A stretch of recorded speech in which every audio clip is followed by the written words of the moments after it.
Hey, what's up, you guys? It's IAmTheLionRider, and I was literally in the middle of editing my E3 showcase review when this dropped, so this is kind of out of left field. I knew we were going to be expecting some news this week about Planet Zoo, but I didn't think it would be this soon. So today we got the official confirmation that update 1.6, and essentially in turn we're going to be getting the Planet Zoo DLC on June 22nd. So that's only in a couple of weeks. So that's actually really nice. So next week, dang. So that's very interesting, actually. That means we could probably be seeing the. I'm gonna guess the DLC reveal on Wednesday. To be honest, tomorrow or Wednesday is my guess.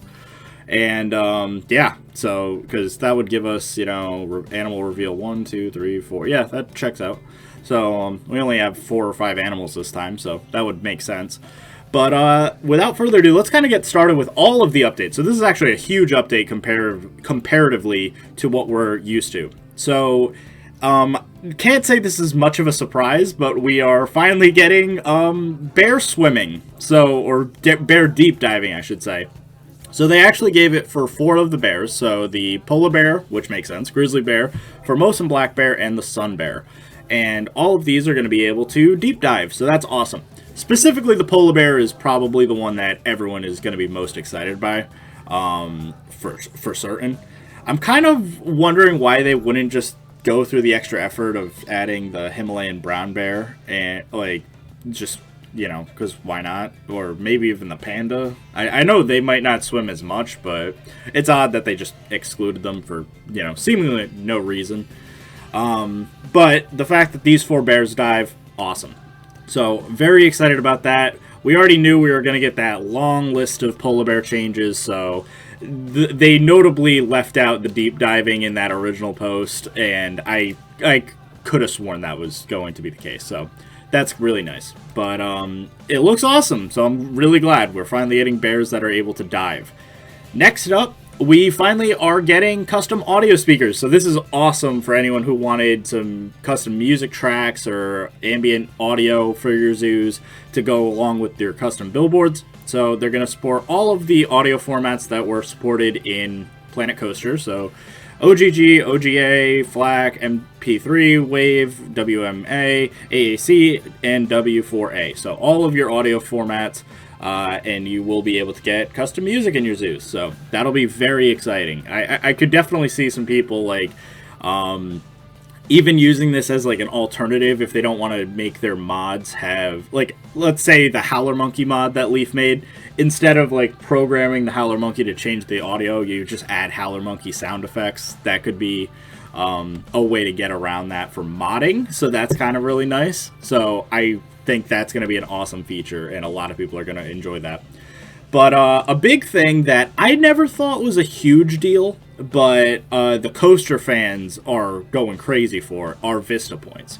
So Vista Points are basically a way that you can kind of mark an area, essentially, and say, hey, by the way, guest AI, you want to go to this area. So even if there's nothing of interest, per se, in a given zoo, let's say you don't have an animal. Let's say you have an implied exhibit, as an example. You're using some ZZ props. You might want your guests to still visit it and treat it like it's a normal exhibit. And so the way that you would get that to work is you'd place down one of these, which looks very similar to the education speakers. I can already tell that I'm going to need to make a mod that's going to make this invisible. Already calling it. That's a given that people are going to be like, I don't want the pole. I like the idea of the premise, but I don't like the pole. So I'm probably going to have to make an invisible Vista Points little pole. But I think this is awesome. So it's, again, a feature that really I don't think that many people relative were asking for other than the Planet Coaster people. But it's definitely going to be very well utilized and stuff. Especially for those implied exhibits, implied theaters. I know people like Haribo and stuff like to make their little Planet Earth theater and stuff, areas like that where you'd want your guests to go into, even though there technically isn't anything directly there to attract them in. So that is awesome. We have a nice, beautiful little photo right here of 2 elephants. I'm trying to look at some things in the images that could be considered teasers. Leaf thinks he might have found one, but I don't think that is the case. It's on one of the other posts. We can probably cut to that at the end of the video. But next up, we have a new time scenario. What a shock. It's Central America, so that's kind of cool. So the time scenarios, if people didn't know, they each come with a totally unique map from other ones. So it'll be kind of cool that we'll have a Central America map to go along with some animals. Because Central America is a genuinely cool area. I'm not sure if they're going to base it off of kind of like a Mexico Central America or more of like a Peru Central America. But you know, that either way, I think it'll be really cool, because I think I love using those time trial scenarios just as sandbox maps, because they have really cool backgrounds and stuff. So that's really cool. And we're gonna get a chimpanzee statue out of it. So again, that it's funny, for the safari pack I was debating adding a chimpanzee statue, but now I don't have to, so that's cool. So that's gonna be a great statue, new thing. I'm super excited for it. So that's all I have to say about that. Next up, this is a feature that no one asked for, which is really interesting, but it's kind of a cool feature. So it's habitat cameras and camera effects. So this is going to be a way, I assume that's going to be very similar to security cameras, where it's going to be a new camera asset that you're going to get out of the facilities tab in the media and device education section. But they're going to be placeable cameras that I assume you're going to adjust, very similar to the security cameras already in the game. But they have little filters with them that, like as you can see here, we have like kind of like a nighttime mode or like a sepia mode, etc., which is kind of cool. So I'm wondering if they didn't really specify this too much. They just say cameras, but I wonder if you can. Yeah, so from what I can tell, it says once you'll be able to view the habitat using the camera itself like a webcam in a zoo. So I think you might be able to hook these up maybe to the billboards or like TV cameras or whatever, and essentially set up literal like cameras and TV screens to like watch your animals, which is really, really cool actually. I think this might have been kind of to go along with the first-person animal cheat code that we kind of secretly found, so that's kind of cool. But yeah, I'm very excited about that. I don't know if I'll use this all too much, but it's definitely kind of a cool little feature that is sort of like a camera mode. I know people have been wanting the Zoo Tycoon 2 style camera mode, but this is definitely a place in the right direction. And it's going to have a brand new tab, so that'll be really cool. So this is essentially that camera mode that we wanted. So that'll be really cool. But it's more of a webcam mode, which is pretty cool as well. Next up, animal trading changes, everyone's favorite. So we're going to have a new increase to the storage limit that's going to go up to 200, which is actually a really good feature, because I know a lot of people are getting frustrated with the 50 animal limit. 200, awesome. That's definitely a good number. And the more important thing, we're finally getting the search bar. So the search bar was a thing they teased a few weeks ago, but is going to make trading so much easier, because we are sick and tired of the drop-down list. I made a whole rant video the last time about the button system. I am so excited that we are finally getting the search feature. So that is going to be super nice. You're going to have search parameters that can be saved per zoo, so that's awesome. I have no issue, and we're going to get them basically in everywhere that we want them. So management, market, storage, market, and exhibit storage. So we're going to get them everywhere, which is awesome, because we needed that desperately. So staff management changes. So in the previous update, we rolled out a staff management change a little too fast. Probably a little bit, because there were some major issues with the staff following the 1.5 update. But it seems like they're basically going to just fix them all, and then you're going to be toggling, and the toggle will be able to be collapsed or not. And you're going to be able to multi-select staff to adjust wages and stuff all at once, so that's really cool. So I have no issue with that. It just seems like they basically said, like, yeah, we had a kind of buggy rollout last time, we're going to fix it, and we're going to make it a little bit more user-friendly. No issue there. And I'm kind of glad they owned up to it. Like, that's actually a really nice thing that they owned up to. Hey, we messed up last time. Last time we had a buggy system. We're trying to fix it and do right by you guys. I am all for that. Next up, we have Continue Zoo in campaign scenarios. So, once a player achieves gold in a career mode... Okay, so that's cool. So it basically says once your campaign ends, normally if you hit gold, it would just end. immediately. But now it's basically saying that if you want to, you can just continue your campaign mode. So that's actually cool. I actually really like that. I also like how they specify campaign instead of career, because I know that was always a confusing thing, that people weren't always understanding that career mode actually meant the campaign mode. So I'm glad they actually specify campaign scenarios.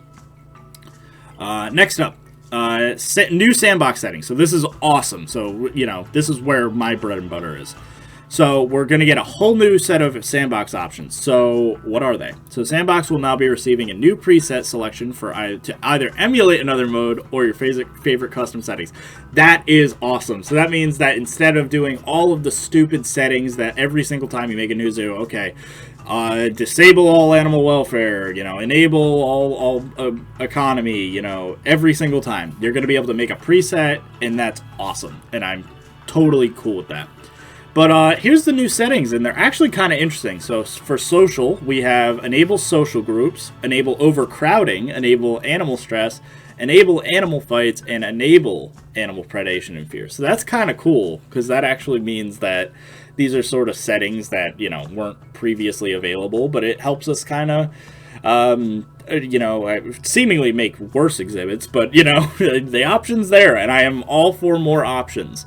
Habitat welfare, so you can enable water cleanliness, which is kind of cool, and then enable defecation, temperate needs, terrain needs, plant needs, hard shelter, and food spoiling, which is kind of cool, because I know a lot of people don't like the aesthetic of food spoiling, but animal defecation, mwah, that is beautiful, because I can't tell you how many times it is so annoying trying to take a nice photo or a video of an animal and then they just decide to poop. It's horrible. No one likes it. So I am so excited that we are finally getting that. So general welfare wise, we can enable escaping. So that's kind of nice. So if you want, you can enable or disable the ability for an animal to escape. So let's say you just made null barriers. You don't have to worry about, you know, the elephant grass technique or something now. That's awesome. They're just going to stay in there, whatever boundaries you set. Honestly, this one and defecation might be the two sleeper things that they buried at the end of this post, but are the biggest updates. Like, the fact that you don't have to actually make any sort of habitat, you know, truly, you know, like, kind of covered in rocks or something confusing like that, and you could just build a habitat and the animals won't escape is awesome. Then finally for guests, we have enabled guest fleeing, so I guess they just wouldn't run away from any of your animals if you made like a walkthrough exhibit. So you could do like this is essentially a way to get around like walkthrough kangaroo habitats or something if you did want them, or other things like that, and then enable pickpocketing and enable negative effects on facilities.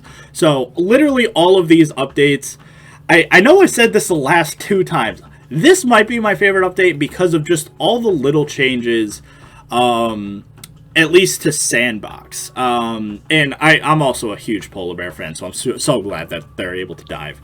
But I'm definitely excited. So all of these are definitely really interesting things that, I gotta say, actually do impact gameplay. And I know Frontier also gets a lot of like flack for like, oh, we're just recycling, you know, audio and Vista Points were in Planet Coaster. I'm glad they're like, no, listen, like, here's a camera feature. Like, this is brand new to Planet Zoo. So that's actually really nice. They're actually being like, yeah, so before you say, can we get X, Y, and Z from Planet Coaster again, they're also kind of building upon that. So that's super exciting. So I'm just going to cut, and we're going to look at that image that Leaf thinks he sees a thing in. I don't personally believe it, but we'll see. And we're back. So I was sent this from Leaf. So this is basically the image of what I believe is the Central America scenario map. And it does look really nice. I actually really like the aesthetic. The background does appear to be very similar to the South America map, but it does seem to be a little bit different mountain-wise. And it may or may not be a smaller builder area, so take that into consideration before you use it. But the thing that I wanted to focus on is what Leaf believes is maybe a chain link piece. I don't believe it is, and that is right here. I believe this is just a barrier, personally, but, you know, if anyone else would like to comment and be like, no, that's definitely a new chain link piece, you know, I wanted to at least point it out.